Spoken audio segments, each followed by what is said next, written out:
जिथे स्वामी चरण तिथे न्यून काया, स्वये भक्त प्रारब्ध घडवी ही माया। आज्ञे विना काळही न नेई त्याला, परलोकी ही ना भीती तयाला। अशक्य ही शक्य करतील स्वामी,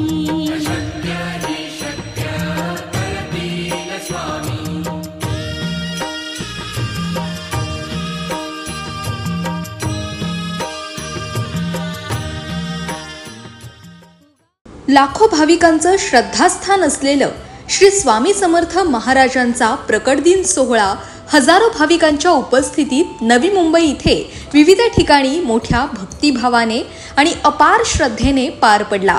श्री स्वामी समर्थ महाराजांच्या प्रकट दिनानिमित्त आयोजित कार्यक्रमाप्रसंगी राज्याचे वनमंत्री आणि पालघर जिल्ह्याचे पालकमंत्री, त्याचप्रमाणे ठाणे जिल्ह्याचे संपर्क मंत्री गणेश नाईक यांनी उपस्थित राहून स्वामींचं दर्शन घेतलंय।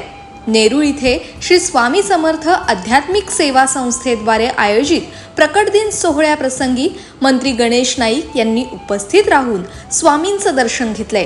या प्रसंगी माजी नगरसेविका स्नेहा पालकर, माजी नगरसेवक सूरज पाटील, माजी नगरसेवक गिरीश म्हात्रे यांच्यासह श्री स्वामी समर्थ आध्यात्मिक सेवा संस्थेचे सदस्य उपस्थित होते।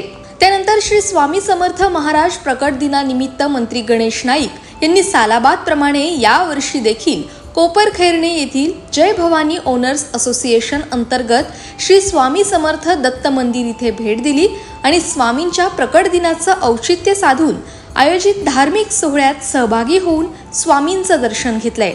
या प्रसंगी समाजसेवक संदीप म्हात्रे यांच्यासह स्वामी भक्त मोठ्या संख्येने उपस्थित होते।